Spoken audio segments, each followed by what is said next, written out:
नमस्ते सभी दोस्तों का स्वागत है आपके अपने प्लेटफॉर्म माइंड मैप पर। मेहनत की और अब पेपर आया है। पेपर काफी ट्रिकी बन रहे हैं, लेंदी बन रहे हैं, बड़े बड़े स्टेटमेंट आ रहे हैं। इसका मतलब लंबी तैयारी चाहिए, पूरे साल जम के पढ़ें और फिर पेपर देने जाएं। पेपर आपका बहुत बढ़िया होगा। अब तुक्के से काम नहीं चलेगा। अब ऐसा नहीं कि लास्ट के 2-4 दिन आके पढ़ के सर सिलेक्शन ले लेंगे। हाँ, क्वेश्चन तो मैं मिला दूंगा, लेकिन तुम्हें कितना याद रहेगा। बड़ी बात यह है कि आप 4-6 महीने पढ़ें। और आज जो जीके वाला लैब असिस्टेंट का 100 प्रश्न आयोजित हुए हैं, उनके अंदर Rajasthan GK, India GK, current affairs Rajasthan का, मनोविज्ञान इन्होंने पूछ लिया। पिछली बार पूछा नहीं था, ऐप में हमें पूरा मनोविज्ञान पढ़ाया था और यूट्यूब पर भी मैंने 90-100 में से क्वेश्चंस की क्लास ली है। जैसे इंडिया जीके भी कराया, करंट अफेयर्स भी कल ही करवाया और राजस्थान जीके तो करवा रखा है खूब सारा। बात करेंगे इस सभी के ऊपर, आंसर की पूरी एकदम जो है आपकी एक्यूरेट, इन सब के ऊपर बात करते हैं। ठीक है, ये दोनों क्लासें हेल्पफुल रही आप लोगों के लिए और आप लोगों के लगातार मुझे व्हाट्सएप भी अच्छे खासे मिलते रहे।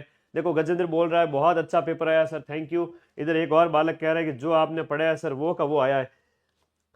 सारे प्रश्न हैं, मैं बताऊंगा एग्जाम जब हो जाएगा, कंप्लीट हो रहे हैं उसके बाद प्रूफ लेकर भी आऊंगा। हम जीके के प्रश्नों की ओर चलेंगे और 1 घंटे के अंदर सारे 100 प्रश्न कंप्लीट पढ़ेंगे। ठीक है, ओके।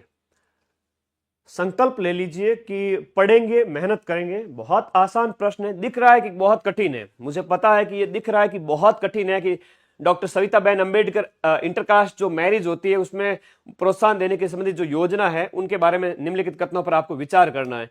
मैं सीधा सा कहता हूं, हर बार परीक्षा में बताता हूं कि डी ऑप्शन देखो भाई, डी में क्या लिखा हुआ है, 50 लाख 1 अप्रैल 2023 के बाद में पंजीकृत विवाह के लिए प्रोत्साहन राशि को बढ़ा करके 50 लाख रुपए प्रति युगल कर दिया है कि अगर आप SC ST इंटरकास्ट मैरिज करते हो तो आपको 50 लाख यानी आधा करोड़ रुपया दिया जाएगा। भाई साहब, आधा करोड़ कौन देता है? 10 लाख रुपए की राशि है वहां पर। सो डी को क्या करोगे, देखते ही उड़ा दो, एक ऑप्शन डी को उड़ा दो। ये रहा डी, ये रहा डी, ये रहा डी। ऑप्शन क्या है? आंख बंद करके ऑप्शन नंबर बी पे क्लिक करो, राइट आंसर। आंख बंद करके ऐसे प्रश्न को सॉल्व करो। मुझे नहीं पता गुरुजी ये क्या है ऑप्शन, क्योंकि सिंपल सी चीज है। आप पोस्टर भी लगे हुए देखते हो, होर्डिंग भी लगे हुए देखते हो, सरकार की जो योजनाओं से आधे क्वेश्चन आ जाते हैं करंट के। तो वेरी सिंपल कि कुछ ट्रिक है, सीखनी पड़ेगी। डाटा बहुत बढ़ा के दिया जाता है। हर बार बोलते हैं भाई साहब, मैं तो मजाक मजाक में कई बार कह देता हूं आप इंटरकास्ट मैरिज कर लो, विशेष रूप से अंतरजातीय विवाह जो हिंदू सवर्ण है और अनुसूचित जाति यानी शेड्यूल कास्ट SC के अंदर आप विवाह करते हो तब। तो राज्य सरकार सवर्ण, हिंदू और अनुसूचित जाति के व्यक्तियों के बीच में अंतरजातीय विवाह को बढ़ावा देती है और 23 तक पंजीकृत विवाहों के लिए प्रति युगल 5 लाख दिए जाते थे, बाद में 10 लाख कर दिए गए और 14 करोड़ की राशि खर्च हो चुकी है इस पर। अब 14 है 15 है, हमें उससे कोई मतलब नहीं, हमें इसको पकड़ना है कि भाई साहब 50 लाख कौन देता है।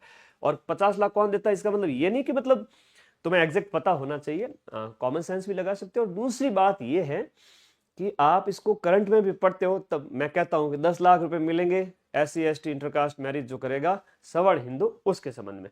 खैर, ये डी को हटाने से आंसर अपने आप आ गया है। बाकी घबराने की जरूरत नहीं है कि पेपर गुरुजी बहुत टफ आ गया, क्या करें क्या नहीं करें, ऐसी बात नहीं है। आप आराम से जो आ रहा है वो करें। बाकी में 5वां गोला भरें, सिलेक्शन आपका ही होगा। क्वेश्चन नंबर जो 2 है, हाँ जी, ए हो गया। क्वेश्चन नंबर ए को हमने कंप्लीट किया, ए में बी। और क्वेश्चन नंबर बी मैं इसका प्रूफ भी दूंगा, चिंता मत करो, सारे 90%। Rajasthan logistic policy, question number जो 2 है, राजस्थान लॉजिस्टिक पॉलिसी 2025 के संबंध में पॉलिसी के प्रश्न में अलग से आपको यूट्यूब पर करंट में भी करवाता रहता हूं। विद्युत शुल्क है वो आपका मंडी शुल्क, विद्युत शुल्क और मंडी शुल्क में 7 साल तक 100% इसमें छूट रखी गई है, सही है।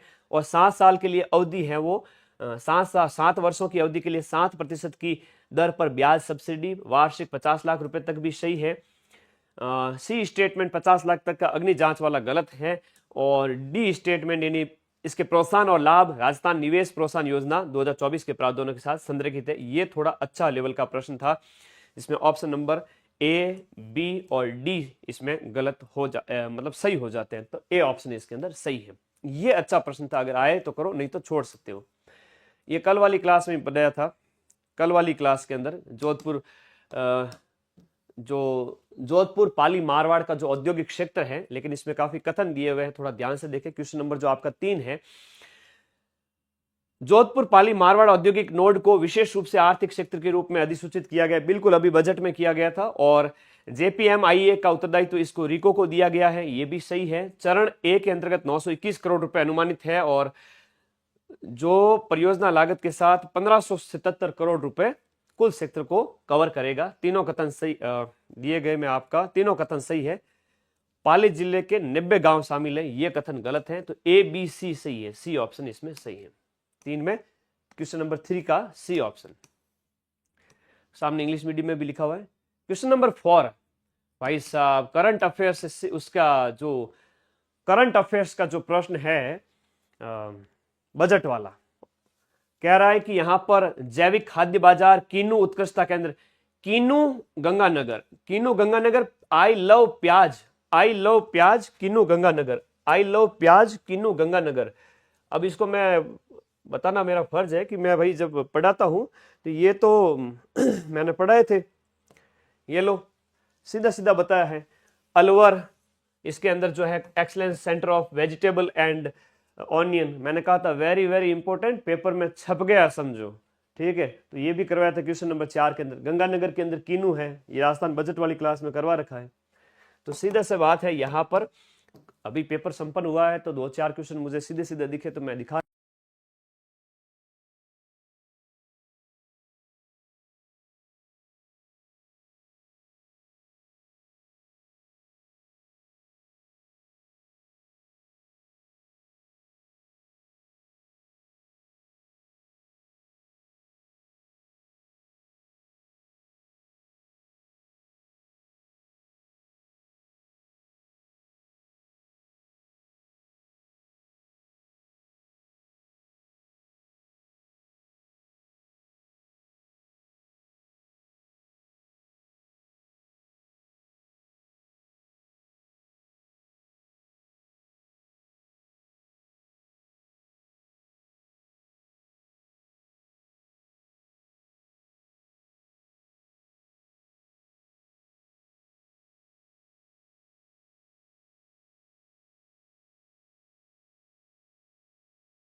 ठीक है, ओके ओके। अब देखिए क्वेश्चन नंबर जो आपका 5 है, 5 के अंदर देखिएगा, ए यानी केवलादेव है तो भरतपुर के अंदर आएगा। ए के सामने 2 है और फिर आपका बी के सामने 1 आएगा, Kumbhalgarh Rajsamand, Gagra Jhalawar, Jantar Mantar Jaipur. So D is the right answer. 5 में डी हो गया। आराम से करें। फिनटेक मतलब मेरे एक शॉट से, अब देखना मेरी बात को, मेरे एक शॉट से 2 प्रश्न बैक टू बैक क्लियर हो रहे हैं। कैसे सर? इधर देखिएगा, फिनटेक पार्क जो है क्वेश्चन नंबर 6 देखिएगा। क्वेश्चन नंबर 6, फिनटेक पार्क कहां पर है? 2 जयपुर के अंदर। मैडटेक मेडिकल डिवाइस पार्क कहां है? बार बार परीक्षा में पूछा जाता है, बोरानाडा जोधपुर के अंदर है। तो ऑप्शन नंबर ए इसका सही हो गया, ठीक है।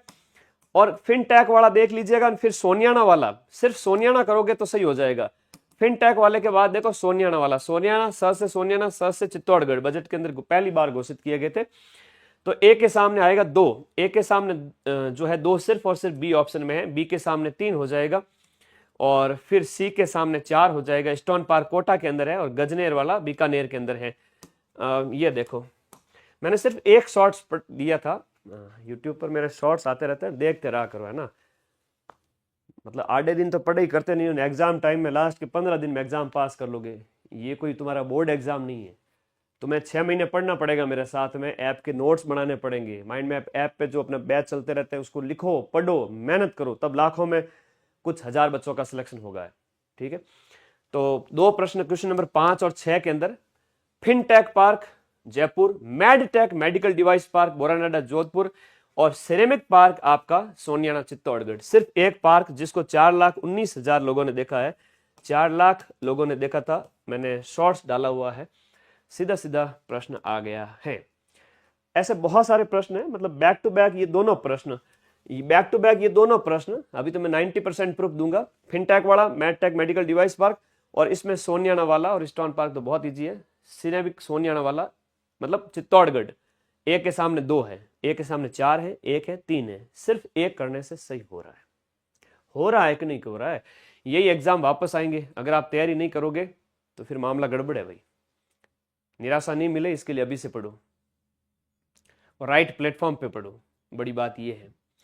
बजट के अंदर क्वेश्चन नंबर जो 8 आपका दिया गया है, बजट के अंदर जो है आपका राजस्थान के अंदर बजट के अंदर निम्नलिखित में से बढ़ते क्रम में आपको व्यवस्थित करना है। सबसे पहले भूमि राजस्व प्राप्तियां आएगी, उसके बाद में स्टाम्प आएगा, सी और डी आएगा, और सी और डी, और उसके बाद में राजस्व शुल्क, उसके बाद राजस्व शुल्क है, फिर राज्य माल सेवा प्राप्तियां हैं, डी ऑप्शन। स्वर्णगिरी कल की क्लास में बता दिया था 1000 प्रश्नों वाली, मैंने कहा जालोर आए तो जालोर करो, नहीं तो फिर जैसलमेर करो। वैसे तो ये जैसलमेर होना चाहिए, लेकिन यहां पर जालोर ऑप्शन में है तो हम जालोर ही करेंगे।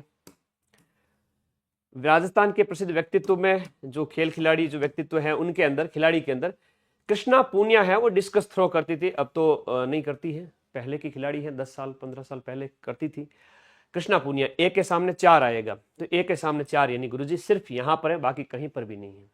बहुत सिंपल सी चीज है। अब तो मैडम राजनीति के अंदर है, ठीक है। क्वेश्चन 10 के अंदर हो गया सी ऑप्शन। बी के सामने चुरू की है, बी के सामने 3 है, अवनी लेखरा है तो आपके पैरालंपिक शूटर है जयपुर की, और फिर सी यानी देवेंद्र झाझड़िया जी चुरू के हैं, जेवलिन थ्रोअर है। अच्छा, अभी एक प्रश्न आया था राजस्थान का, वो कौन सा खिलाड़ी है जिसने 2 बार पैरालंपिक के अंदर गोल्ड मेडल जीते हैं, 2004 और 2016 के अंदर। ये प्रश्न बार बार आता है देवेंद्र झाझड़िया का। भुवनेश्वरी कुमारी एक नया प्रश्न है, ध्यान रखना। ये 2 इन स्क्वैश खिलाड़ी हैं, सीईटी में फिर से आएगा। और फिर से कहोगे गुरुजी पेपर बिगड़ गया, अगर अभी से ध्यान नहीं दिया तो फिर आंसू पहुंचने वाले। गुरुजी बाद में मैं कैसे बार बार तुम्हें परेशान करूं, मतलब बार बार तुम्हें आकर के कैसे मोटिवेट करूं, प्रोत्साहित करूं, है? तो मेरी बात मान लिया करो कि आगे गुरुजी गलती नहीं करेंगे। जिनका पेपर अच्छा हुआ वेल एंड गुड है, आगे के लिए जिनका अच्छा नहीं हुआ अभी से तैयारी कर लो भाई। नसीराबाद क्रांति के संबंध में सत्य कथन कौन से हैं? भारतीय सिपाहियों को कंट्रोल करने के लिए यूरोपीय सेना और बाहर से कुछ तोपें मंगवाई गई थी, बिल्कुल सही है।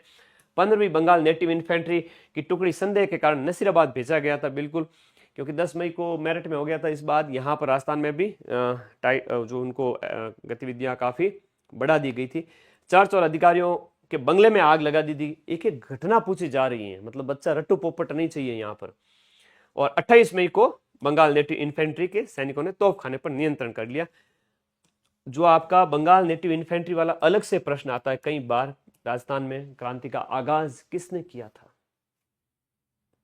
11 का हो गया आपका सी नंबर ऑप्शन, 11th का सी। अग्नि नृत्य तो बहुत सिंपल है, लेकिन थोड़ा अंदर से पूछा गया प्रश्न है। अगर कोई विद्यार्थी डीप स्टडी नहीं करता है तो फिर मौर्य बोलना तय है। क्वेश्चन नंबर आपका जो 12 दिया गया है, क्वेश्चन नंबर 12 देखोगे, राग और फाग के साथ अग्नि का मिश्रण इस नृत्य की दुर्लभ अनूठी विशेषता। बिल्कुल, रात्रि जागरण के समय राग और फाग के साथ इसका जो है मंचन, जो इसको प्रेजेंट किया जाता है। महिला और पुरुष नहीं, केवल पुरुष होते हैं। अधीनस्थ बोर्ड होशियारी करता है, लेकिन इतनी होशियारी हमारे सामने चलेगी नहीं। आप 50 लाख लिख रहे हो अंतरजातीय विवाह के अंदर, हमारे बच्चे माइंड मैप से पढ़े हुए हैं, पूरे राजस्थान के बच्चे, उनको सब पता है कि अधीनस्थ बोर्ड कौन सी ट्रिक यूज करता है। मदन सर पहले से ही बता देते हैं। तो ये उसने ट्रिक यूज की है कि महिला और पुरुष, हम फोटो लगा के ऐप के अंदर पढ़ाते हैं, तब दिखाते हैं कि जसनाती सिद्ध जो जाट जाति से संबंधित है पुरुष होते हैं केवल। तो बी को कट करो भाई। बी को यहां पर भी कट किया, यहां पर भी कट किया, बचा ए और बी। अंगारों के ढेर को धूना कहते हैं, ये सही है। और इस नृत्य की उत्पत्ति बीकानेर के कतरियासर गांव में हुई थी। क्वेश्चन नंबर जो आपका 12 है, कतरियासर बीकानेर, अंगारों का जो ढेर है वो धूना कहलाता है। बताओ, अब इसमें बच्चों का कंफ्यूजन हो सकता है कि देखो क्यों होगा कंफ्यूजन, ये बताओ पहले। जब ए और जसनाती नृत्य की उत्पत्ति बीकानेर के कतरियासर से हुई है, तो आपके बी ऑप्शन है वो गलत होना चाहिए। बी ऑप्शन जब गलत कर दिया हमने कि महिला पुरुष दोनों भाग नहीं लेते हैं, जब बी ऑप्शन गलत है तो बी भी यहां भी गलत होना चाहिए। तो बच्चा कौन सा ऑप्शन? सिर्फ और सिर्फ बी ऑप्शन बचा। ये काफी कठिन प्रश्न था, लेकिन काफी सरल प्रश्न बन जाता है अगर हम ऑप्शन के ऊपर ध्यान देते हैं तो। अगर हम ऑप्शन के ऊपर ध्यान देते हैं तो सरल बन जाएगा, वरना मामला गड़बड़ है। पेपर का लेवल बहुत बढ़िया है बेटा, वीडियो को लाइक कर देवे सभी साथी। हाँ, मज़ा आता है जब आप वीडियो को अप्रोच पूरे राजस्थान में सबसे आगे लेके जाते हैं। लाइक कर देवे सभी साथी। तारागढ़ दुर्ग के बारे में स्टेटमेंट दिए गए, कथन बहुत कठिन दिए पर मैं ट्रिक बता दूंगा, आप पेपर को आराम से सही कर लोगे। क्वेश्चन नंबर जो आपका 13 है उसको देखिएगा। तारागढ़ अजमेर गढ़ बीटली जिसे कहते हैं उसके संबंध में, इसे गढ़ बीटली और अजमेरू कहते हैं। अजय राज चौहान ने 1113 में इसको बनाया था अजमेरू दुर्ग। और कर्नल जेम्स टॉड के अनुसार यह दुर्ग चौहान शासक पृथ्वीराज थर्ड द्वारा निर्मित किया गया था। ये गलत है, कर्नल जेम्स टॉड ने ऐसा कुछ नहीं कहा है, पृथ्वीराज थर्ड ने नहीं किया था, अजय राज ने किया था। Very easy question. अगर आप बी को एलिमिनेट करते हो, बी को एलिमिनेट करते हो तो यहां भी बी एलिमिनेट हो रहा है, बी यहां भी एलिमिनेट हो रहा है। It is very easy question. इतना सरल पेपर बनाने की क्या जरूरत थी। हाँ, सरल उसके लिए जिसने पढ़ा है। शाहजहां के काल के दौरान इस दुर्ग के संरक्षक विठलदास गौड़ था। ये नया प्रश्न दिया हुआ है, आगे फिर से आएगा। विठलदास गौड़ शाहजहां के समय में इसका संरक्षक था।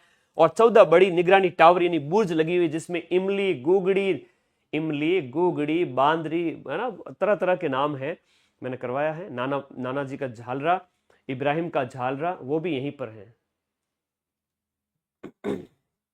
सरल प्रश्न है पढ़ने वाले के लिए, जिसने 4-6 महीने पढ़ा हो, 3 महीने भी पढ़ा हो, कर सकता है पेपर।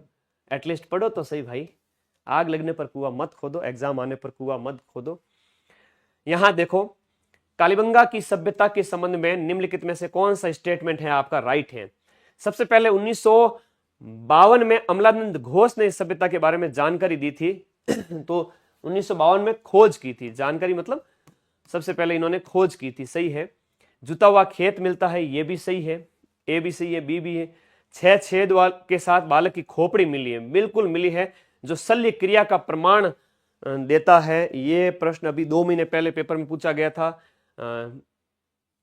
शल्य क्रिया का प्रमाण की जानकारी खोपड़ी कालीबंगा से मिली है।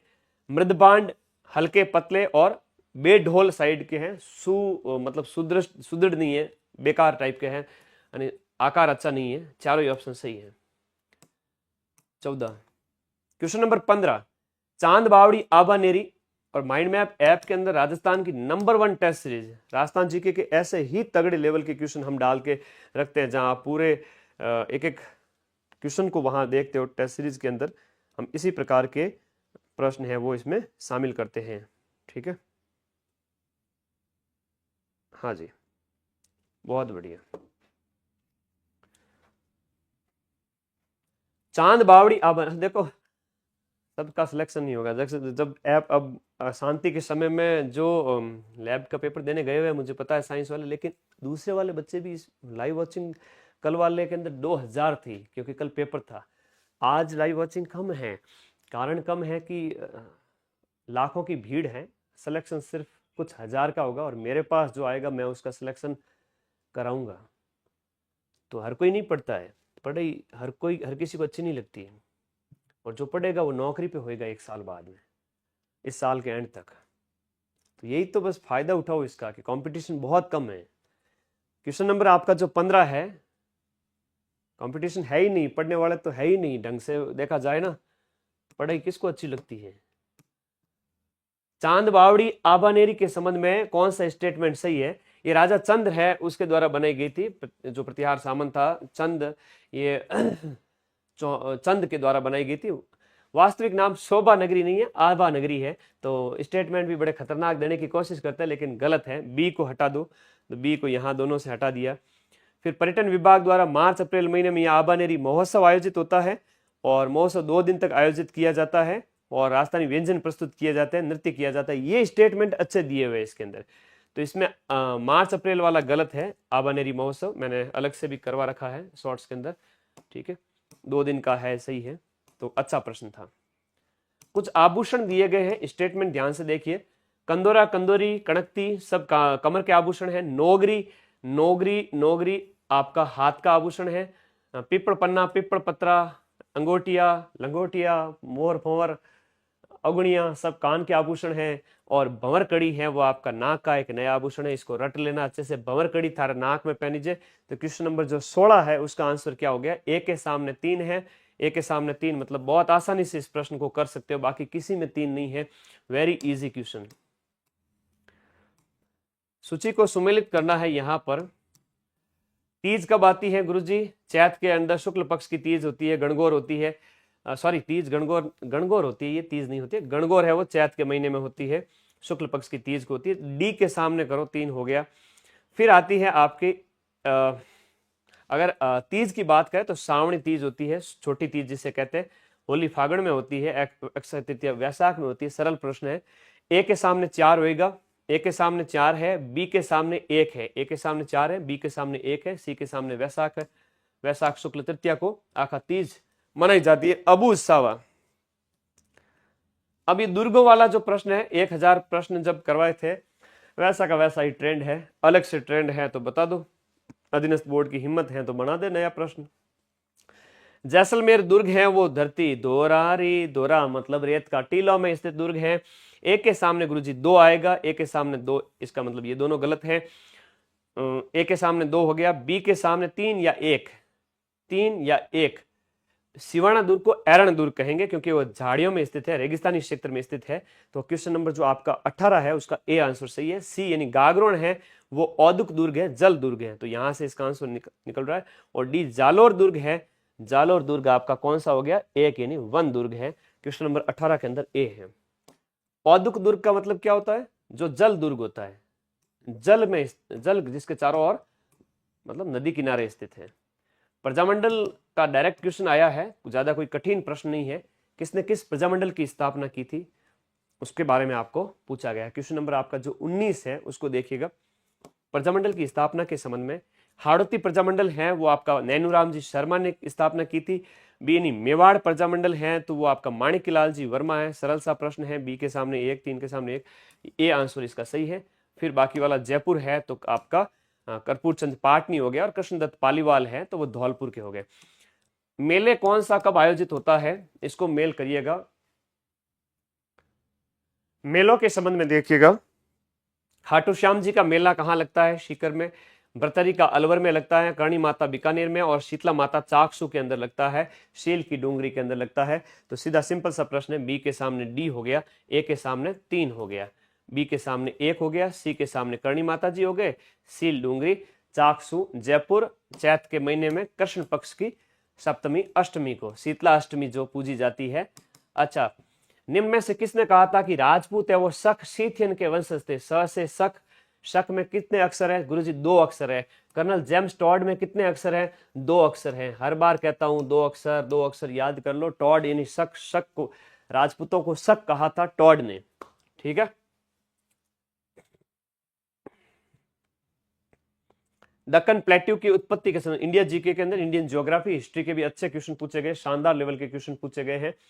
क्वेश्चन बहुत टफ नहीं कहेंगे, कल वाले पेपर बहुत अच्छे थे, मतलब ज्योग्राफी, हालांकि कल भी एक तरह से देखा जाए तो ऑलमोस्ट ऐसा ही था, पर साइंस वाला थोड़ा सा ठीक है, लेकिन क्लास के एंड में बात करेंगे कैसा है। क्वेश्चन नंबर जो आपका 22, एक एक प्रश्न को अच्छे से देखिएगा, ठीक है, एक एक प्रश्न को अच्छे से देखिएगा। लाखों वर्षों पूर्व तैतीस सागर के दक्षिण में स्थित गोंडवाना लैंड का पार्ट है, बिल्कुल सही है। भूवैज्ञानिक इतिहास के कालक्रम में गोंडवाना लैंड का विखंडन विभाजन हुआ था, पेंजिया के टूटने से अंगारा लैंड और गोंडवाना लैंड बना था। वेरी इंपॉर्टेंट है, ठीक है, ओके। फिर बाद में प्रायद्वीपीय भारत विखंडित गोंडवाना लैंड से उत्तर पूर्व दिशा में विस्थापित होकर अपनी वर्तमान स्थिति में आया है। तो क्वेश्चन नंबर सही है, ये अफ्रीका के पास में था और ऊपर आया है। क्वेश्चन नंबर 22 का सी आंसर सही है। पहले मतलब लाखों करोड़ों साल में ये चल करके आया है। थार मरुस्थल के संबंध में, मरुस्थल राजस्थान की ज्योग्राफी से संबंधित प्रश्न है। क्वेश्चन नंबर आपका 23, थार डेजर्ट के संबंध में कौन सा स्टेटमेंट सही है? मरुस्थल के शुष्क भागों में पशुपालन, बिल्कुल लोग बकरियां, गाय भैंस चराना करते हैं विशेष रूप से। पाकिस्तान के साथ अंतरराष्ट्रीय सीमा पर होने के कारण इस क्षेत्र का रणनीतिक महत्व, बिल्कुल बॉर्डर एरिया है। विभिन्न खनिज, कोयला, तांबा, तेल, गैस, बाड़मेर, जैसलमेर यहाँ पाया जाता है। इसमें भूआकृतिक विशेषताओं के कारण पर्यटकों को आकर्षित करता है, बिल्कुल चालो जैसलमेर है ना, जैसलमेर के दौरे, और वहां पर तो लोगों ने इसको बिल्कुल पर्यटन हब के रूप में डेवलप किया है। क्वेश्चन नंबर 24, इंडिया की जो हिस्ट्री है उसके संबंधित प्रश्न है, हड़प्पा सभ्यता से संबंधित प्रश्न है। क्वेश्चन नंबर 24, क्वेश्चन नंबर 24 को देखिएगा। हाँ जी, हड़प्पा सभ्यता के संबंध में कौन सा स्टेटमेंट है वो आपका सही है? सिंधु घाटी सभ्यता भी कहते हैं, और इस शब्द की शब्द हड़प्पा की उत्पत्ति उस स्थान से हुई जहां इस सभ्यता को पहचाना गया। बिल्कुल, हड़प्पा सभ्यता नाम ही इस वजह से पड़ा क्योंकि पहला खोजा गया स्थान हड़प्पा था। और फिर बाद में सभ्यता का जो कुल विस्तार है वो 6000 बिफोर क्राइस्ट से 1300 बिफोर क्राइस्ट है। और सभ्यता का पतन बिल्कुल 1900 बिफोर क्राइस्ट यानी 1900 ईसा पूर्व के आसपास हुआ, सही है। और सभ्यता का काल विस्तार 6000 बिफोर क्राइस्ट एरिया जो है वहां से लेकर के 1300 तक हुआ था। तो इसके अंदर जो है या तो ABC नहीं ABD होना चाहिए। सभ्यता का जो पतन है वो 1900 ईस्वी पूर्व के आसपास हुआ था। ये स्टेटमेंट तो सही है, A भी सही है, B भी सही है।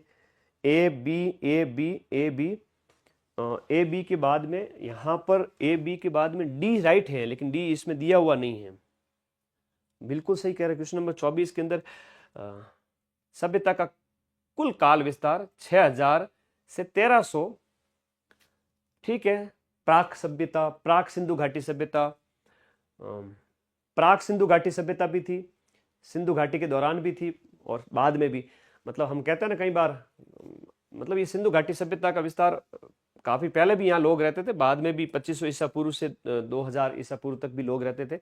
तो ABCD इसमें चारों ऑप्शन होने चाहिए। क्वेश्चन नंबर 24 के अंदर चारों ऑप्शन इसके अंदर सही होने चाहिए। बिल्कुल डी इसका जो C आंसर है वो सही होना चाहिए। क्वेश्चन नंबर 24 का और पतन है वो 1900 BC के बाद 1750 माना गया है। 1750 1800 वहां माना गया है, उस समय इसका पतन माना गया है। तो पतन का स्टेटमेंट अधीनस्थ बोर्ड इसको रॉन्ग मान सकता है। तो ABC करें एक बार के लिए, डी आंसर। पतन है वो थोड़ा बाद में हुआ था, 1900 ईसा पूर्व में नहीं हुआ था। 2500 से 1750 इसका टाइम पीरियड माना जाता है। हाँ जी, ओके, आगे आ जाओ। नेक्स्ट अगला प्रश्न, इसका उत्तर दो। आगे आ जाओ, बहुत बढ़िया। नेक्स्ट अगले क्वेश्चन की ओर चलते हैं।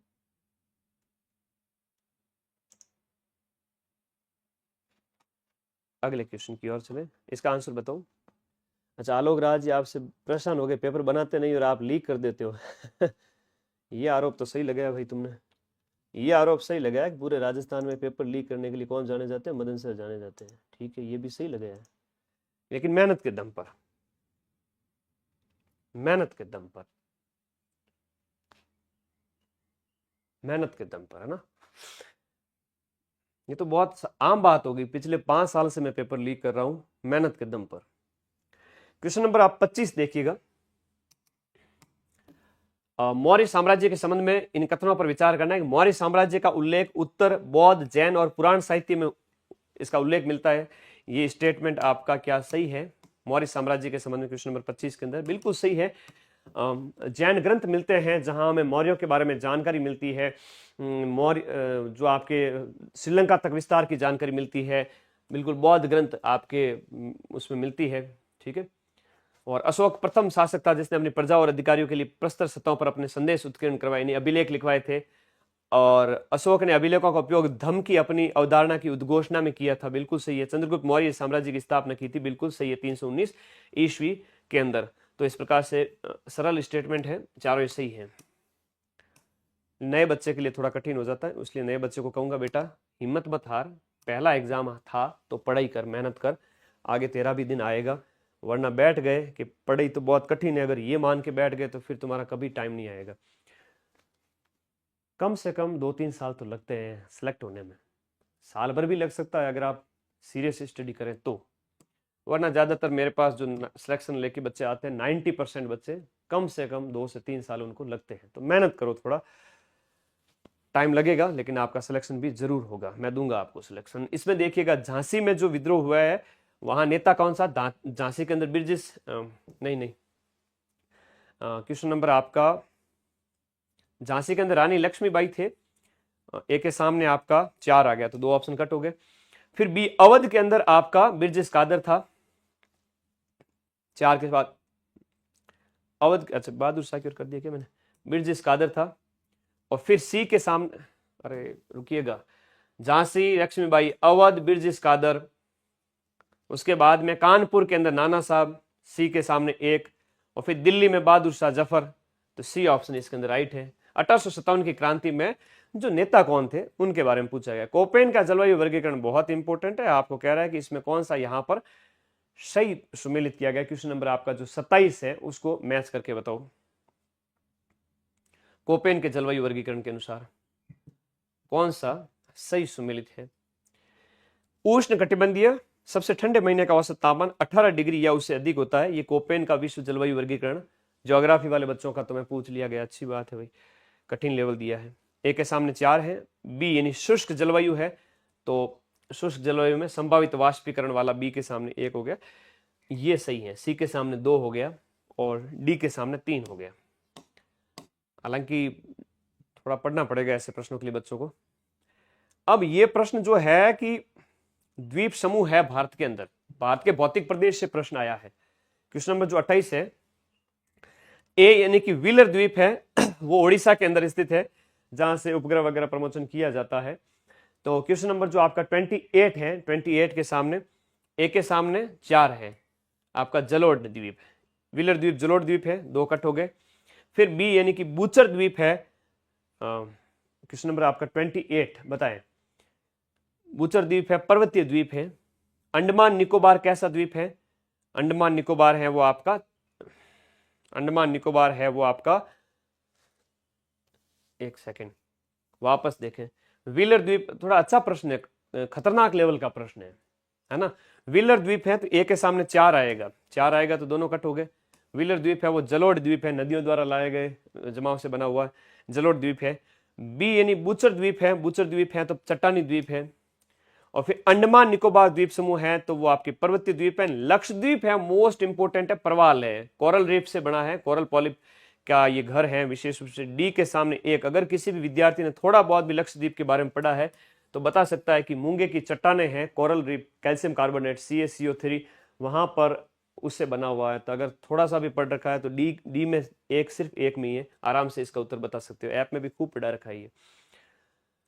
क्वेश्चन नंबर 29 में देखिएगा, चाय किस प्रकार की फसल है, सोयाबीन किस प्रकार की फसल है। क्वेश्चन नंबर आपका 29 के अंदर देखो, चाय एक रोपण फसल है, ठीक है, और बी यानी कि सोयाबीन जो है वो नकदी फसल हो जाती है, और सी यानी कि कपास और जूट है वो रेशे की फसल है, रेशा निकलता है, कपड़े बनते हैं, और मक्का एक खाद्यान्न फसल है।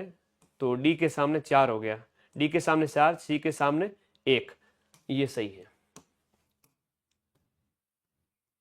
घटनाओं का कालक्रम बताना है इंडियन ज्योग्राफी के संबंध में, सामान्य जानकारी इंडियन ज्योग्राफी की आपको होनी चाहिए। रॉलेट एक्ट कब पारित हुआ, ये घटना, इसकी अगर हम बात करें और कौन सी घटना कब हुई थी। सबसे पहले देखा जाए तो इन सभी में गांधी जी भारत आते हैं, चंपारण सत्याग्रह वहां से सबसे पहले वो करते हैं, चंपारण बिहार से।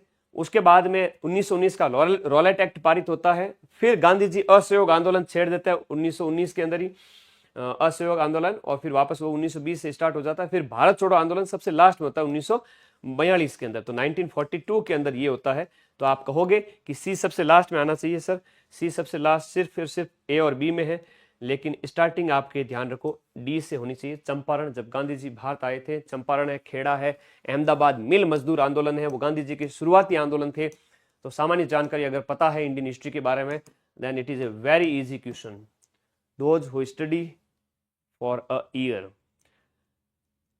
निम्नलिखित में कोयले की के अंदर कार्बन की मात्रा के आधार पर आपको बताना है कौन सा कोयला जो पहले आएगा, सबसे जो है कोयले की नियत कार्बन की बढ़ती हुई मात्रा के अनुसार, यानी कार्बन की मात्रा जब बढ़ेगी इसका मतलब अच्छे से घटिया कोयले की ओर आपको जाना है। तो क्वेश्चन नंबर जो 31 है उसमें आपका आंसर बताइए। सबसे पहले आएगा कार्बन की जो बढ़ती हुई मात्रा के, पीट, लिग्नाइट, बिटुमिनस, एंथ्रेसाइट, पीट, लिग्नाइट, बिटुमिनस, एंथ्रेसाइट, पीट, लिग्नाइट, बिटुमिनस, एंथ्रेसाइट, ये होते हैं कोयले के प्रकार, ठीक है। तो सबसे पहले आएगा आपका कौन सा, पीट कोयला, उसके बाद पीट, लिग्नाइट, फिर आएगा आपका ए बिटुमिनस, और फिर आएगा एंथ्रेसाइट, ठीक है। कार्बन की बढ़ती हुई मात्रा के आधार पर बताओ, तो सबसे पहले आना चाहिए पीट, लिग्नाइट, बिटुमिनस, एंथ्रेसाइट इस प्रश्न के अंदर। तो पहले इसमें जो है आपका DCAB 31 में ये आंसर, मतलब कार्बन की बढ़ती हुई मात्रा, ठीक है, कार्बन बढ़ रहा है उस बेस पे, ठीक है, कार्बन का बढ़ती हुई मात्रा के अनुसार। सामान्य प्रश्न है ये। भारत की प्रमुख नदियों को उनकी लंबाई के आकार में बढ़ते क्रम में बताना है कि लंबाई जो बढ़ रही है उसके संबंध में। सबसे पहले आपका तापी है, फिर यमुना है, फिर आपका कृष्णा है और फिर गोदावरी जो साउथ की गंगा कहलाती है। तो ए ऑप्शन इसके अंदर सही है, 32 के अंदर ए ऑप्शन सही है। आगे देखो, निम्नलिखित में से भारत का सबसे बड़ा सौर पार्क कहां पर है? भड़ला सौर पार्क जो फलोदी जिले के अंदर स्थित है, भड़ला सौर पार्क जो फलोदी जिले के अंदर है। तो याद रखिएगा, भड़ला जो कि फलोदी के अंदर है। डी, बादला लिखा इन्होंने, भड़ला होता है, इंग्लिश देखो सामने। निम्नलिखित सोपान रचनात्मक चिंतन की प्रक्रिया से संबंधित है, उन्हें सही अनुक्रम व्यवस्थित करें। चिंतन की प्रक्रिया से संबंधित है, उन्हें सही हिसाब से बताना। मनोविज्ञान का प्रश्न है। चिंतन 10 यूनिट होती है मनोविज्ञान में। आपका वृद्धि, विकास, व्यक्तित्व और आपका अभिप्रेरणा, बुद्धि, इनमें ये टॉपिक यहाँ पर ये दिया हुआ है कि निम्नलिखित सोपान रचनात्मक चिंतन की प्रक्रिया से संबंधित है, उन्हें सही अनुक्रम में आपको व्यवस्थित करना है। क्वेश्चन नंबर 34 के अंदर सबसे पहले आएगी तैयारी, तैयारी के बाद उद्भवन, उद्भवन के बाद प्रतिदीप्ति, फिर सत्यापन सबसे लास्ट में आएगा। तो ए ऑप्शन इसके अंदर सही है। साइकोलॉजी में कई बार तुक्के भी चल जाते हैं। मनोवैज्ञानिक जो फ्राइड है, जिसको इतिहास में पागल मनोवैज्ञानिक के रूप में जाना जाता है, ये फ्राइड जो है इसके संबंध में बताना है कि क्वेश्चन नंबर 35 इसने मनोलैंगिक विकास, मनुष्य का मनोलैंगिक विकास जो है उसके चरण बताए हैं। पहला आएगा इसमें मौखिक चरण आएगा, फिर बाद में गुदीय चरण आएगा कि पहले मुंह जो है मौखिक, फिर गुदीय चरण और फिर आपका लैंगिक चरण, फिर सुषुप्त और फिर आएगा जननांग चरण। तो बी ऑप्शन इसके अंदर सही है। एंडरसन ने अधिगम, देखो अधिगम, बुद्धि, व्यक्तित्व, है ना, बहुत सारी यूनिट्स होती हैं जिसको आपको पढ़ना होता है इसके अंदर। तो एंडरसन ने अधिगम के विश्लेषणात्मक और संबंधात्मक शैलियों के बीच अंतर किया है। अधिगम की विश्लेषणात्मक शैली द्वारा प्रदर्शित विशेषताओं से संबंधित जो बातें हैं उनकी आपको पहचान करनी है। तो यहां पर इसकी पहचान के अंतर्गत अमूर्त विचारों के लिए बेहतर स्मृति होना, अनुक्रमात्मक और संरचनात्मक चिंतन दर्शाना, ये सही है। और फिर आपका अंतःप्रज्ञात्मक चिंतन गलत है, पूर्ण चित्र आयाम वाला गलत है और पूर्ण चित्र आयाम से सूचना को अलग करना सही है। सी ऑप्शन मनोविज्ञान के अंतर्गत सही है। हमारे अलग गुरुजी पढ़ाते हैं, पूरे टीम के साथ हम पढ़ाते हैं, मनोविज्ञान बहुत बेहतर तरीके से पढ़ाया। मैं वहां से प्रूफ भी ला के दूंगा कि हमने जो पढ़ाया वहां से क्वेश्चंस आए हैं भाई, ठीक है। क्वेश्चन नंबर आपका 37 एक बार फिर से व्यक्तित्व वाला टॉपिक, पर्सनैलिटी जो टॉपिक है मनोविज्ञान वहां से है। व्यक्तित्व के 5 कारक जो कोस्टा और मैक्रे ने दिए थे, अंदर की बात नहीं पता तो हेडिंग भी आप बता सकते हो। तो कोस्टा और मैक्रा ने जो दिए थे उनमें कौन कौन से यहाँ पर दिए गए हैं। सबसे पहले इसमें देखो सहमति परकता भी है, अंतरपरात्मकता भी है और इसके बाद मेसोमॉर्फिक भी है। तो एक तरह से इसके बाद में डी होगा, अनुभव से खुलापन, डी ऑप्शन, ठीक है। क्वेश्चन नंबर 38 देखिएगा, क्वेश्चन नंबर 38 काफी बड़ा क्वेश्चन है और अधिग्रहण, मतलब विद्यार्थी को इसमें क्या है कि काफी सोचना पड़ रहा है, पेपर काफी लेंदी आ रहे हैं, मेहनत करनी पड़ेगी, पूरे साल तपना पड़ेगा। क्वेश्चन नंबर आपका जो 38 है उसको देखिएगा।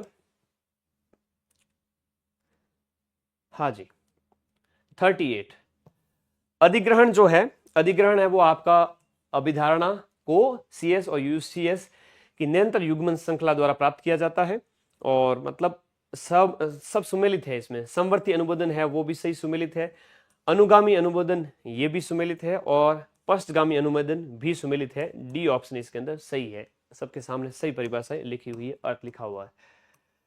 यहां पर क्वेश्चन नंबर 39 के अंदर एक बार फिर से मनोविज्ञान का प्रश्न है। क्वेश्चन नंबर आपका 39 के अंदर देखो, हाँ जी, इंद्रिय गति की चरण है वो 7 से 11 साल के बीच का होता है। एक के सामने 2 आएगा।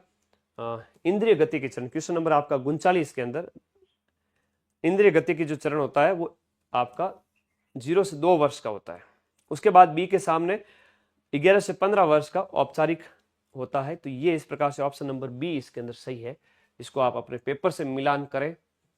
फिर क्वेश्चन नंबर 40, महाराणा प्रताप के जीवन से संबंधित विभिन्न घटनाओं को कालक्रम के हिसाब से सेट करो। अब जब आप पढ़ाई करते हो उस समय कालक्रम जरूर याद रखें।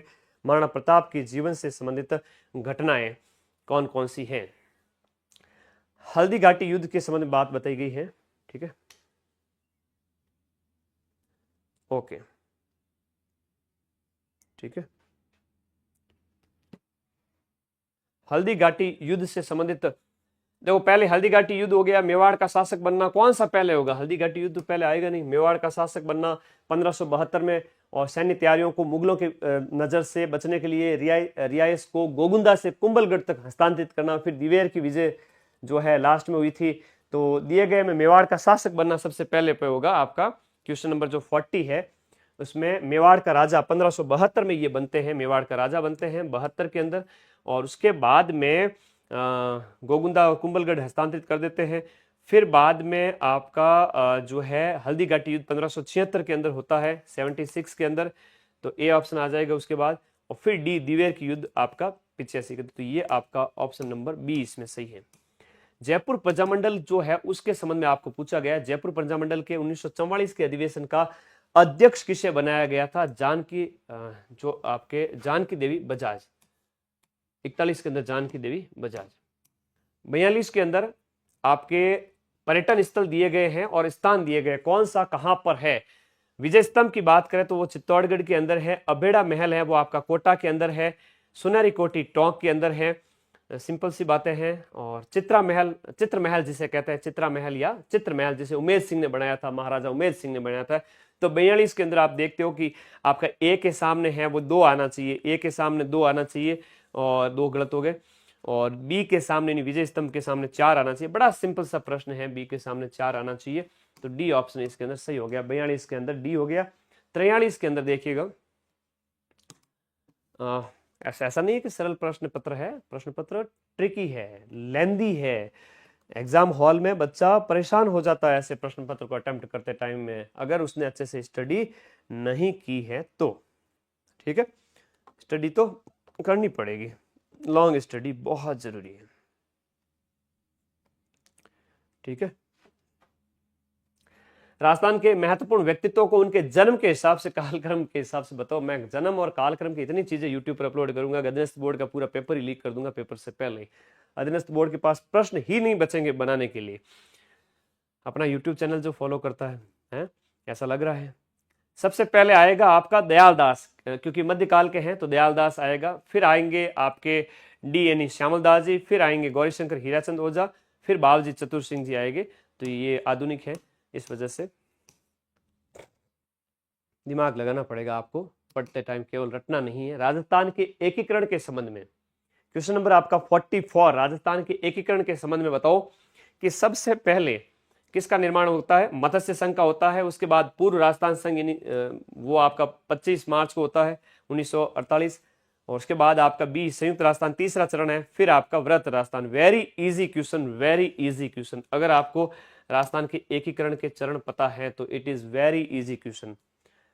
किसान आंदोलन, अब किसान आंदोलन तो मैंने टेलीग्राम पे भी शेयर किया था।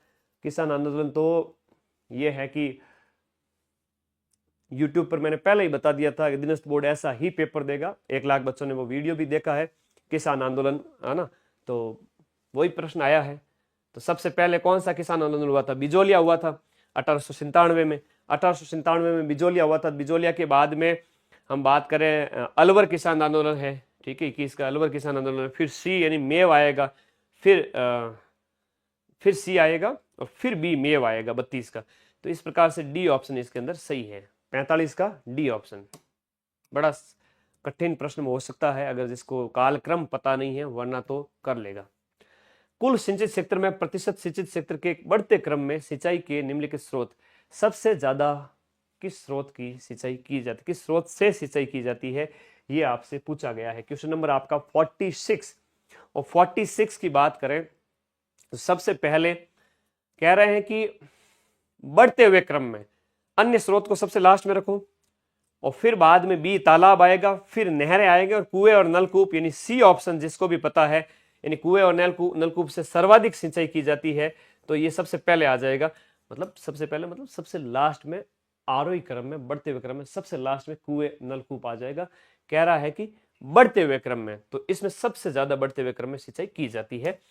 तो अगर आपको एक चीज पता है ना, सामान्य सा प्रश्न कई बार पूछा जाता है कि राजस्थान में सबसे ज्यादा सिंचाई है वो किस स्रोत से की जाती है, कुएं नलकूप से की जाती है, ट्यूबवेल्स और वेल्स। अब राजस्थान इंदिरा गांधी नहर परियोजना के संबंध में, इंदिरा गांधी नहर परियोजना के संबंध में निम्नलिखित लिफ्ट नहरों को उनके उत्तर से दक्षिण की ओर, उत्तर से दक्षिण की ओर लिफ्ट नहरों को बताना है। बड़ा शानदार प्रश्न पूछा, अच्छा प्रश्न पूछा है। क्वेश्चन नंबर 47 के अंदर देखिएगा, सबसे पहले आएगी कंवरसैन लिफ्ट नहर आएगी, फिर सी नंबर पे यानी वीर तेजाजी लिफ्ट नहर आएगी, फिर ए आएगी गुरु जंबेश्वर लिफ्ट, और फिर बी आएगी जयनारायण व्यास लिफ्ट। तो यहां पर ए ऑप्शन इसके अंदर हो जाएगा। निम्नलिखित राजस्थान की जो आपकी तांबे की खदानें हैं, उनको उत्तर से दक्षिण की ओर, उत्तर से दक्षिण की ओर तांबे की जो खदानें हैं उनको बताना है। अवस्थित मैप लेके बैठना है और माइंड मैप बनाना है दिमाग के अंदर कि भाई कौन से जिले में स्थित है। अगर लोकेशन पता है जिलों की तो आप आराम से ऐसे प्रश्नों को कर सकते हो। सबसे पहले खेतड़ी सिंगान आएगी उत्तर में झुंझुनू के अंदर। उसके बाद में क्वेश्चन नंबर आपका 48 खो दरीबा आएगी, फिर ए गुलाबपुर आएगी और फिर बी रेल मगरा आएगी। तो बी ऑप्शन इसके अंदर सही है। खदानों को पढ़ने से काम नहीं चलेगा, जिलों के अनुसार स्थिति क्या है। क्वेश्चन नंबर आपका 49, वन्यजीव अभ्यारण्य को उत्तर से दक्षिण की ओर, वन्यजीव अभ्यारण्य को नॉर्थ टू साउथ की ओर आपको बताना है। सबसे पहले ताल छापर चूरू आएगा, फिर धवा डोली जोधपुर का आएगा, फिर आपका शेरगढ़ बारावाला आएगा, फिर सीतागाता। बहुत सरल है, आराम से कर सकते हो। प्रतापगढ़ वाला, प्रतापगढ़ हो गया, बारा के अंदर हो गया, धवा डोली जोधपुर हो गया, और ये ताल छापर छुरू के अंदर हो गया। तो छुरू सबसे पहले आता है आपको मैप के अंदर। ये फिर भी सरल प्रश्न था। क्वेश्चन 49। क्वेश्चन 50, राजस्थान से गुजरने वाले जो नेशनल पार्क है जिनकी लंबाई राजस्थान में सबसे ज्यादा है, राजस्थान के अंदर सबसे ज्यादा लंबा नेशनल पार्क राष्ट्रीय राजमार्ग NH11 है, NH11 है। विदेशी नस्ल की गाय कौन सी है? मेवाती, कांकरेज, नागौरी, जर्सी। सरल प्रश्न है, बहुत सरल प्रश्न, देखते ही कर सकते हो कि जर्सी है, हॉलस्टीन है, ये सब है विदेशी नस्ल की गायें हैं राजस्थान के अंदर। जर्सी, हॉलस्टीन आदि विदेशी नस्ल की गायें हैं। क्वेश्चन नंबर 52 देखिएगा कि निम्नलिखित में से कौन सी नदियां कोटा में त्रिकोणीय जलोढ़ मैदान बनाती हैं? कोटा के अंदर त्रिकोणीय जलोढ़ मैदान चंबल, काली सिंध और पार्वती नदियां बनाती है। ये याद रखिए। ये तो साउथ की हो गई, कट करिए। और कांतली ये उत्तर राजस्थान की है, और इस तरह से ऑप्शन में मैच नहीं करेगी। नदियों की अवस्थिति पता होनी चाहिए। क्वेश्चन नंबर 53 की बात करें, निम्न में से कौन सी राजस्थान में मरुस्थली मिट्टी की विशेषता है? जल धारण क्षमता उच्च होती है, निम्न लवणता, उच्च उर्वरता, निम्न उर्वरता और उच्च लवणता। इसमें उच्च उर्वरता और उच्च लवणता होती है, तो उर्वरता उच्च इसके अंदर होती ही नहीं है। क्वेश्चन नंबर जो आपका 53 है, और निम्न उर्वरता जरूर होती है और उच्च लवणता इसके अंदर होती है, तो ये गलत हो गया। जल धारण क्षमता भी कम होती है, पानी सोख लेती है फटाफट, बारिश हुई पता ही नहीं चला कब हुई बारिश रेगिस्तान के अंदर। क्वेश्चन नंबर खेजड़ी, बेर, कीकर, ये सब जितने भी है कंटीले वन है, कांटेदार है ना, कांटा घना चुभे गुरुजी। बेर, खेजड़ी, रोईडारा, कांटा घना चुभे। तो आगे बढ़ो। नेक्स्ट है आपका, कौन सी राजस्थान की आपके खारे पानी की झील नहीं है? देखो, साड़ी का पल्लू कुत्ता फाड़े, साड़ी का पल्लू कुत्ता फाड़े, साड़ी का पल्लू हो गया, कुत्ता हो गया, साड़ी डीडवाना हो गया। कोलायत झील की हम बात करें, क्वेश्चन नंबर आपका जो 55 है उसका बी। कोलायत है वो आपके कहाँ? बीकानेर के अंदर है ना। कायलाना कहाँ है? जोधपुर के अंदर है। कृषि जलवायु प्रदेश है, यहाँ पर बताए गए हैं राजस्थान के कृषि जलवायु प्रदेश, जो कि 4B है, टोटल 10 है, उनमें से 4B के बारे में पूछ लिया आपसे क्वेश्चन नंबर 56 के अंदर। तो ये यहाँ पर रक्ताब, मध्यम कैल्शियम मिट्टी पाई जाती है, ये सही है। बाकी तापमान और अवस्थिति वगैरह, औसत वर्षा सब गलत दिया हुआ है, बी ऑप्शन सही है। क्वेश्चन नंबर 57, राजस्थान की जो नदी बाणगंगा नदी का उद्गम है वो आपके कहाँ से होता है?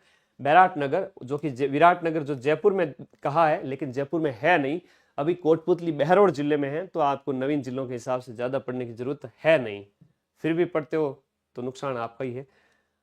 फिर भी अपडेट रहो करो थोड़ा सा, लेकिन अधीनस्थ बोर्ड अभी उतना अपडेट नहीं कर रहा है।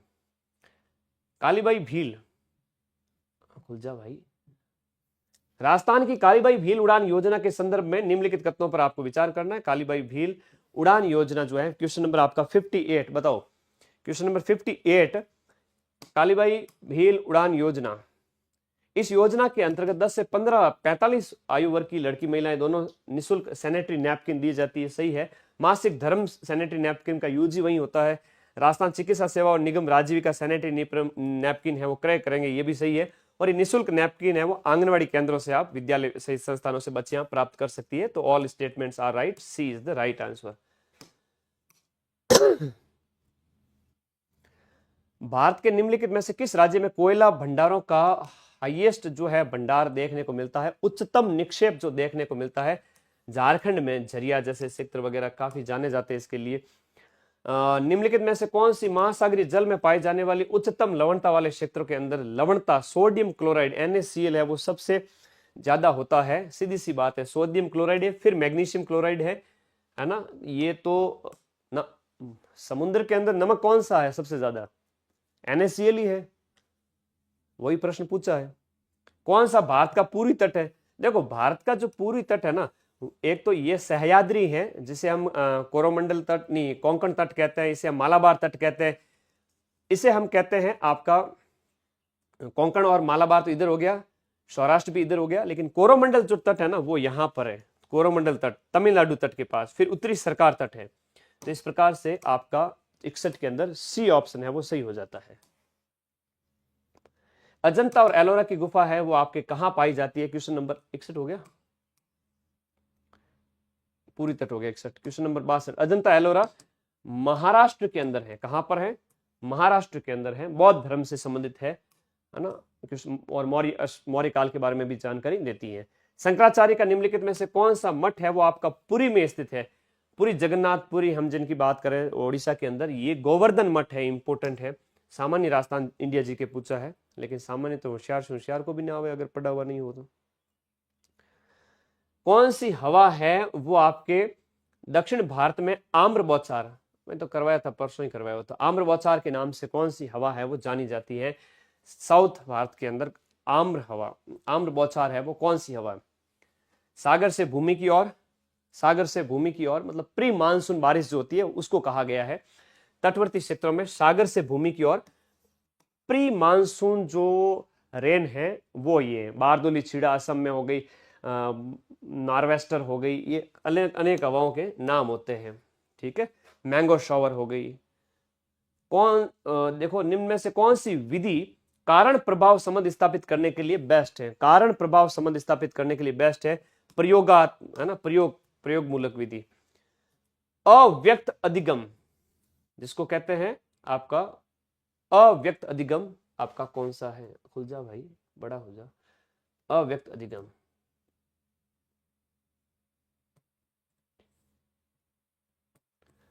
क्वेश्चन नंबर आपका 66, अव्यक्त अधिगम है वो आपका टॉलमैन से संबंधित है।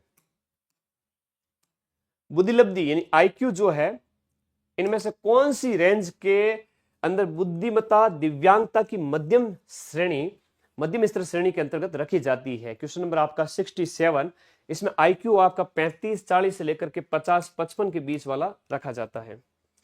15 वर्ष की मानसिक आयु के 12 वर्षीय बालक की बुद्धिलब्धि क्या होगी? IQ का फॉर्मूला होता है, सीधा सा उसको रख करके आप आराम से निकाल सकते हो। क्वेश्चन नंबर जो आपका 68 है उसका आंसर हो जाएगा 125 हो जाएगा। वास्तविक आयु और मानसिक आयु और बुद्धिलब्धि क्या होगी ये बताया गया है। ठीक है, 125 है। ठीक है, इसका आंसर 125 हो जाएगा। उसके बाद 68 का बी हो गया। ठीक है, गुणचित्र का देखिएगा, मेवाड़ क्षेत्र में 4 भुजाओं वाला लोक देवता कल्ला राठौड़ है। कल्ला जी राठौड़ जयमल के साथ 1567-68 में चित्तौड़ के तीसरे साके में वीरगति को प्राप्त हो गए थे। किसे अबुल फजल द्वारा सशस्त्र दुर्ग यानी बख्तरबंद, बख्तर हमेशा रण में पहने जाते हैं ना, बख्तर रण में पहने जाते हैं, रणथंबोर दुर्ग। और इसने कुंभलगढ़ दुर्ग के बारे में कहा था कि पगड़ी नीचे गिर जाए। ठीक है, सितरम भी 71, क्वेश्चन नंबर 71 देखिएगा।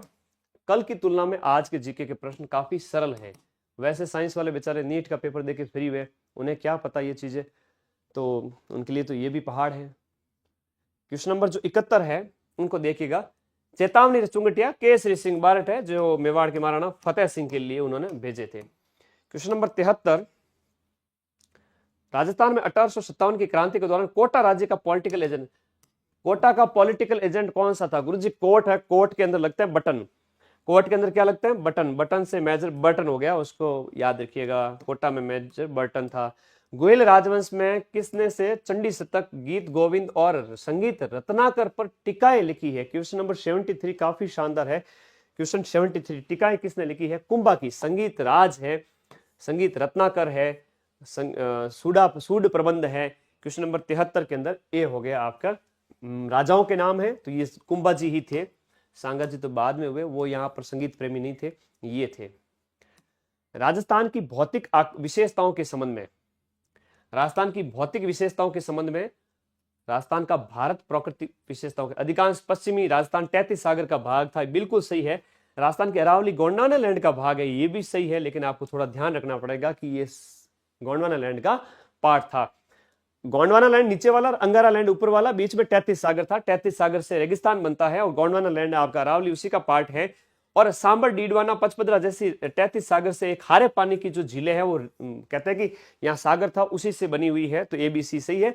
अरावली प्रमुख जल विभाजक के रूप में कार्य करती है, जो राज्य को दो भागों में बांटती है। अरावली बिल्कुल जल विभाजक का काम करती है और जल ABCD चारों ऑप्शन सही है कि अरावली जो है राजस्थान के बीचों बीच से गुजरती है, कुछ नदियां इधर जाएगी कुछ इधर जाएगी, तो वो जल विभाजक का काम करेगी। भाई साहब सरल प्रश्न है, आप कर सकते हो। कैसे कर सकते हो कि गुरुजी डी ऑप्शन, डी के बाद में C ऑप्शन और जो B ऑप्शन है उनको भी देखोगे तो हो जाएगा, ऐसे तो कोई बड़ा कठिन था नहीं है। राजस्थान के पश्चिमी क्षेत्र, राजस्थान के पश्चिमी मरुस्थली जो क्षेत्र है, डेजर्ट है, उसके संबंध में कहा गया है कि अरावली के उत्तर पश्चिम और पश्चिम में विस्तार है, बिल्कुल अरावली के पश्चिम में वेस्टर्न साइड की ओर ये आपका स्थित है। और इसकी ऊंचाई समुद्र तट से, ये गलत दे दी गई है, इनके ऊंचाई गलत है। गंगानगर, हनुमानगढ़, झुंझुनू, सीकर, जैसलमेर, बाड़मेर, जोधपुर, सिरोही जिलों में विस्तृत है ये। और ये क्षेत्र बालू से आच्छादित है, तो इसमें ACD होना चाहिए, जो कि ऑप्शन में है नहीं, तो हम A और D मानेंगे। ऊंचाई इन्होंने गलत दे दी है, ठीक है, A और D मानेंगे इसमें। जो पेपर में कहा गया है उसी के अनुसार आंसर माने, ठीक है, जो पेपर में कहा गया है उसी के अनुसार आंसर माने। A, C और D। हाँ, इसको देखिएगा। गंगानगर, हनुमानगढ़, देखो गंगानगर, हनुमानगढ़ में आप झुंझुनू, सीकर, चूरू, बीकानेर, जैसलमेर, जालोर, नागौर, ये तो सही है। जो आपका क्वेश्चन नंबर आपका नेक्स्ट दिया गया है, इसमें देखिएगा, देखो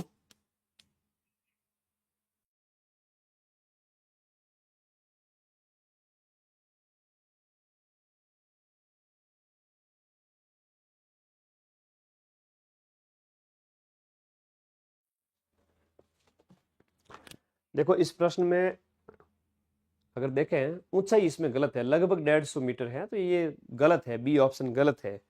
जब B ऑप्शन गलत है तो हम ABD नहीं मान सकते, ABD नहीं मान सकते, हमें B गलत करना पड़ेगा, हमें B गलत करना पड़ेगा, B को गलत करना पड़ेगा।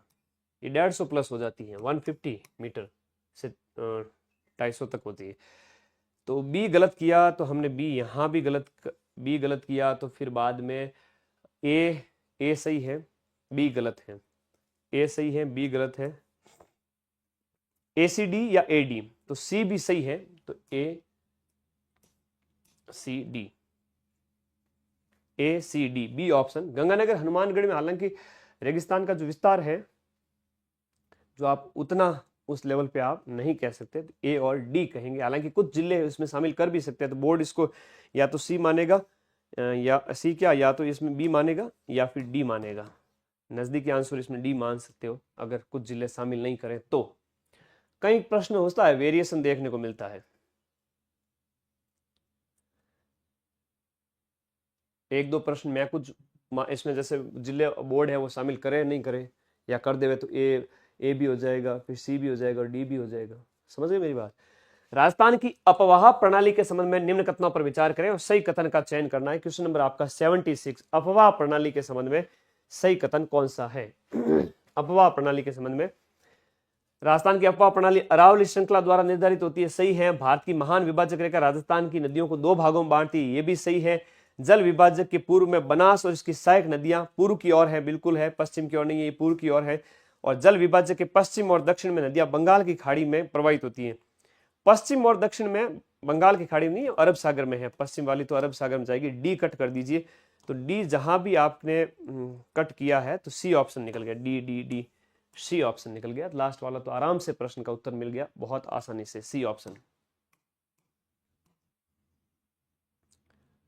राजस्थान की जलवायु विशेषताओं के अंदर निम्नलिखित पर विचार कीजिए। जलवायु विशेषताएं जो राजस्थान की है, क्वेश्चन नंबर 77 के अंदर, कि बालू की प्रचुरता के कारण तापमान की दैनिक और वार्षिक रेंज उच्च होती है। तापमान की दैनिक और वार्षिक रेंज उच्च होती है। शीत ऋतु में कुछ स्थानों पर तापमान जमाव बिंदु तक गिरता है, यह भी सही है, बी ऑप्शन तो सही है। राजस्थान में शुष्क और उपाद्र मानसून प्रकार की जलवायु विद्यमान है। क्वेश्चन नंबर 77, उपाद्र और शुष्क और मानसून प्रकार की जलवायु। वर्षा की मात्रा पूर्व से पश्चिम, वर्षा की मात्रा पूर्व से पश्चिम और फिर आपका दक्षिण से आप उत्तर की ओर जाते हो, वहां बढ़ती है, कह रहे हैं। पूर्व से पश्चिम और बढ़ती नहीं है, घटती है वर्षा की मात्रा। तो डी ऑप्शन आपका कह रहा है कि वर्षा की मात्रा पूर्व से पश्चिम बढ़ती है। वर्षा की मात्रा पूर्व से पश्चिम बढ़ती है, गलत है। जिसमें भी डी ऑप्शन दिया हुआ है गलत है। वर्षा की मात्रा, क्वेश्चन नंबर आपका 77, वेरी इंपोर्टेंट, लिखिएगा क्वेश्चन नंबर 77 बहुत। वर्षा की मात्रा पूर्व से पश्चिम की ओर बढ़ती है, गलत है। तो सामान्य सा आंसर है। अगर आपने डी को एलिमिनेट किया तो सब एलिमिनेट हो जाते हैं। डी यहां पर भी है, डी यहां पर भी है, डी यहां पर भी है। ऑप्शन निकला डी, 77 का डी, 77 का डी। वर्षा घटती है, बढ़ती नहीं है।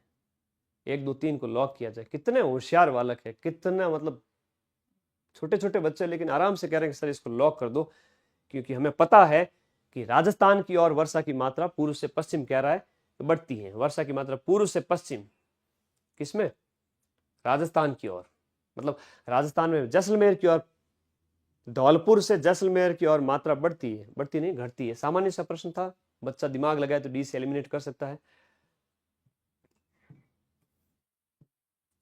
राजस्थान की लाल पीली मिट्टी के संदर्भ में निम्न कथनों पर विचार करना है कि लाल पीली जो मिट्टी है वो आपकी यहां पर दिए गए ऑप्शन के अनुसार ये आपका दक्षिणी राजस्थान के इन जिलों में पाई जाती है। मूंगफली कपास के लिए सही है।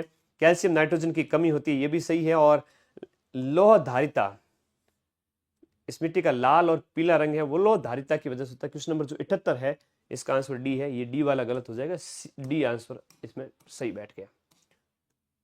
काफी अच्छे लेवल के पेपर है, बच्चा सोच में पड़ जाए ऐसे पेपर। राजस्थान में कुछ कुछ प्रश्नों में, सभी में नहीं।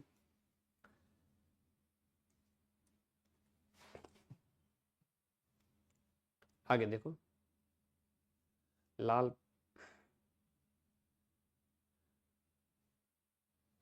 क्वेश्चन नंबर आपका 79, राजस्थान में धोकड़ा के वनों के बारे में निम्नलिखित कथनों पर आपको विचार करना है। क्वेश्चन नंबर 79, क्वेश्चन नंबर 79 लिखिएगा।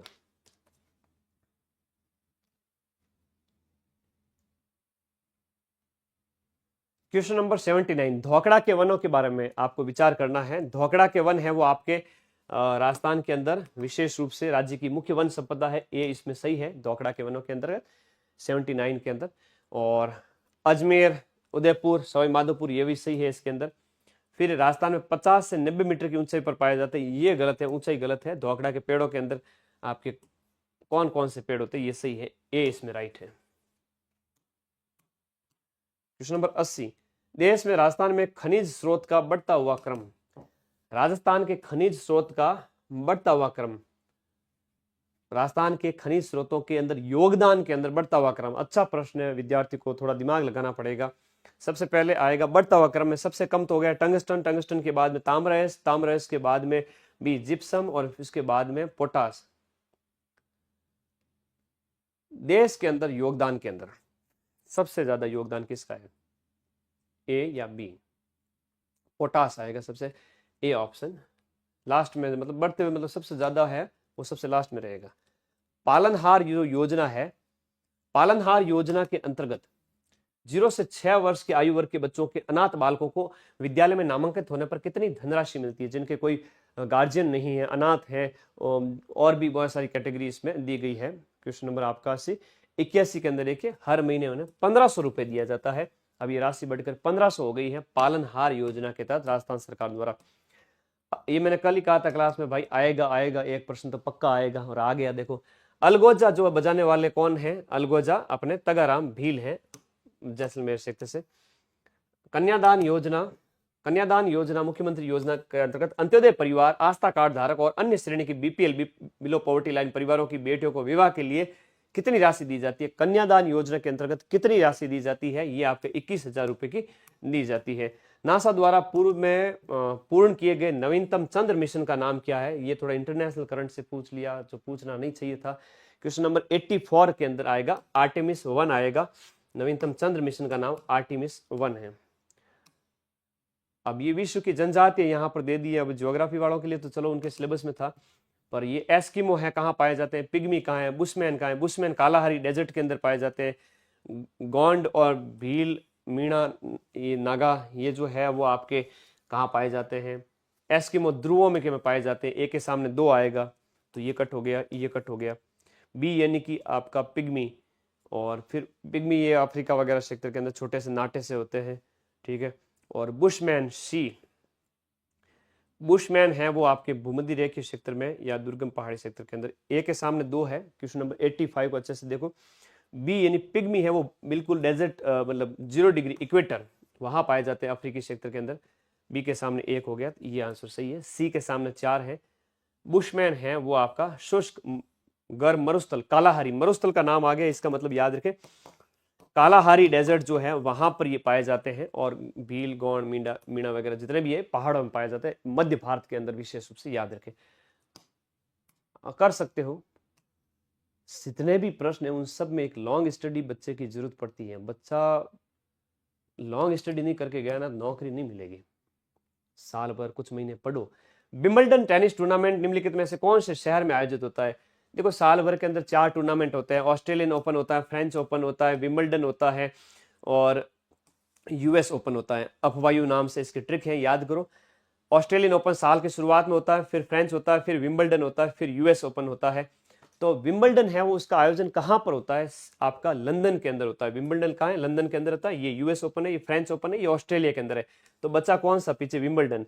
तो आपका अमेरिका हो गया, पेरिस चला गया, सिडनी ऑस्ट्रेलिया चला गया। तो आराम से एलिमिनेट कर सकते हो कि पेरिस फ्रांस से, फ्रेंच ओपन पेरिस में हो गया, न्यूयॉर्क के अंदर यूएस ओपन हो गया, और ऑस्ट्रेलियन ओपन सिडनी हो गया। मतलब देश के अंदर, किस देश के अंदर स्थित है वो आराम से आप बता सकते हो। लंदन नहीं बचा पीछे, तो एक ही शहर बचा जो कि इंग्लैंड का है। तो अफवायु ट्रिक अगर आपको आती है तो आप बता सकते हो। साल में 4 ग्रैंड स्लैम होते हैं, तो C is the right answer. 4 grand slam, एक को एक ग्रैंड स्लैम कहते हैं। 4 ग्रैंड स्लैम सार के। ये क्या है, कुछ क्रांतियां हुई थी लोकतंत्र के लिए, राजाशाही के खिलाफ अफ्रीका कंट्री वगैरह में, उसके संबंधित प्रश्न आपसे पूछा गया है। भैया हमको तो 15 साल पहले की भी घटनाएं पता है, जब हम आपकी तरफ बालक हुआ करते थे। हालांकि आपसे 15 साल तो बड़े नहीं है, लेकिन हाँ कुछ कुछ चीजें बता सकते हैं कि जीके में हमने पढ़ी है सारी चीजें। क्वेश्चन नंबर 87 के अंदर देखिएगा, सबसे पहले आपकी फ्रांसीसी क्रांति होती है। फ्रांसीसी क्रांति के बाद में आपकी होती है सी, रूस की क्रांति 1917 की। ये पहले हुई थी, ये रूस की क्रांति 20वीं शताब्दी की है। और उसके बाद में सेकेंड वर्ल्ड वॉर 1945 का है, और अरब स्प्रिंग 2011 का है। तो सबसे लास्ट में ए आएगा और उसके बाद में डी आएगा। बहुत आसान प्रश्न है, अगर वर्ल्ड वॉर का पता है, अरब स्प्रिंग का पता है, आराम से डी ऑप्शन कर सकते हो।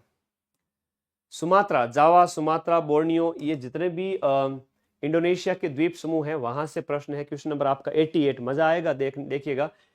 क्वेश्चन नंबर 88, चारों ऑप्शन कौन से हैं? जावा, सुमात्रा, बोर्नियो के बारे में। सुमात्रा के बारे में आपको बताना है, इसका वर्तमान नाम इंडोनेशिया है। क्वेश्चन नंबर 88, पुराने समय में इस द्वीप को स्वर्णिम द्वीप कहते थे। बिल्कुल, इंडोनेशिया वर्तमान नाम नहीं, पूरा मतलब सुमात्रा, जावा इंडोनेशिया के पार्ट है। स्वर्णिम द्वीप के नाम से कठिन प्रश्न मैं कहूंगा इसको, लेकिन एलिमिनेट कर सकते हैं क्या? देखते हैं डी ऑप्शन, दक्षिण भारत के राजेंद्र चोल ने यहां अपना प्रभुत्व जमाया था, ये सही है। This is very hard, yes this is very hard, because पूरी इंडियन हिस्ट्री पढ़नी पड़ेगी तब पता चलेगा, और इतना टाइम था नहीं लैब वाले बच्चों के पास, तो फर्स्ट ग्रेड वालों के आए तब अच्छी बात है। विजय राजवंश का शासन 34 से 7वीं शताब्दी के बीच में कायम रहा था। सो ऐसे प्रश्न छोड़ने के लिए होते हैं, इन प्रश्नों की वजह से आपका सिलेक्शन रुकता नहीं है, इन प्रश्नों को आप छोड़ दीजिए। तो यहां पर केवल और केवल बी और सी, बी और सी सही है। आपका क्वेश्चन नंबर आपका 88 के अंदर डी ऑप्शन राइट है। इस प्रश्न को आप छोड़ देंगे तो भी कोई फर्क नहीं पड़ेगा आपके सिलेक्शन पर, तो भी आप टॉप करोगे, इतना मैं दावे से कह सकता हूं। क्वेश्चन नंबर आपका जो 89 है उसके अंदर देखिएगा, यहां कह रहा है कि लेखांकन की दोहरी प्रविष्टि प्रणाली की उत्पत्ति और विकास इटली में विकसित हुई 1494 के अंदर। लुकास पिसियालो ने अपनी किताब के अंदर इस विधि को, इस सिद्धांत का वर्णन किया है। दोनों स्टेटमेंट सही, लेकिन बच्चों की हवा निकल जाएगी ऐसे प्रश्न में। 1795 में एडवर्ड जेम्स ने इस विधि को संबंधित एक किताब लिखी, भारत में ब्रिटिश अवधि के दौरान प्रयोग की गई। तो चारों स्टेटमेंट सही है, सी ऑप्शन इसके अंदर सही है। प्लीज इसको भी 5 का गोला भर देवे, डरे नहीं, हाँ डरे नहीं। और फिर आपका विस्तारशील जो ब्रह्मांड संकल्पना है, ये कल ही प्रश्न आया था, एडविन हब्बल ने दी थी। ऑटो शिमिट वाला कल के पेपर में ज्योग्राफी में था, क्वेश्चन नंबर जो 90 है, एडविन हब्बल ने आपका बिग बैंग थ्योरी का विस्तारशील संकल्पना दी थी। मतलब कल वाला ज्योग्राफी वाला पेपर जिसने पढ़ा वो 3-4 क्वेश्चन सही करके आएगा। मजा आ जाए तुम्हें, इंडियन ज्योग्राफी पढ़नी चाहिए थी उसमें से साइंस वाले बच्चों को। मैंने कहा था, अरे पढ़ लो पढ़ लो पढ़ लो। कल वाले में 129 नंबर आ रहे हैं, 129 नंबर आ रहे हैं या 129 प्रश्न सही है, क्या कह रहा है? क्वेश्चन नंबर आपका 91 देखिएगा, राजस्थान के अरावली रीजन के बारे में आपको बताना है कि उत्तरी अरावली का विस्तार जयपुर, दौसा, अलवर, सीकर, झुंझुनू में सही है। मध्य अरावली अजमेर में है, बिल्कुल सही है। और बोराट का पठार आपका कुंभलगढ़ गोगुंदा, बिल्कुल सही है। जीके के बीच में गोगल जी के गोगुंडा, कुंभलगढ़ के बीच में बोराट का पठार। और औसत ऊंचाई है वो 500 मीटर वाला, गलत हो जाता है, ये सी आंसर इसके अंदर सही है। 91 के अंदर, 91 के अंदर आपका सी आंसर सही है। क्वेश्चन 91, 92 आपका राठी है। राठी कहां पाई जाएगी? राठी आपका बीकानेर, गंगानगर इस क्षेत्र के अंदर है। और फिर बी यानी गिर जो है वो अजमेर, बिल्कुल सही है, जिसे रेंडा कहा जाता है। गिर रेंडा अजमेर की है, बिल्कुल सही। बी के सामने 1 हो गया, बी के सामने 1 है, ए के सामने 4 है, ये सही है। सी यानी कांकरेज जो है वो बाड़मेर वाले की हो गई। सांचौरी जो है वो आपका 3 नंबर यानी कि जालोर सांचौर उस सेक्टर के अंदर है, आराम से कर सकते हो। 61 क्वेश्चंस आंसर्ड, अगर अच्छा 61 क्वेश्चन आंसर किए हैं तो आप बहुत सेफ हो। बाकी 10 में अगर गलत भी हो गए तो भी आपका सिलेक्शन है। 30 प्रश्न के ऊपर 5 का गोला भर दो, चल जाएगा। क्वेश्चन नंबर आपका 93 अगला, 93 कह रहा है, 93 के अंदर देखिएगा क्वेश्चन नंबर आपका 93 देखिएगा। बसंत ऋतु आपका वसंत ग्रीष्म ऋतु में क्या होती है और शिशिर में क्या आती है, कौन सा त्योहार आता है? क्वेश्चन नंबर 93 को अच्छे से देखें। ए यानी कि बसंत में बैसाखी, बसंत यानी जब सर्दियां जाती हैं और बसंत आती है, फरवरी मार्च में बैसाखी आती है, उगादि जिसे कहते हैं।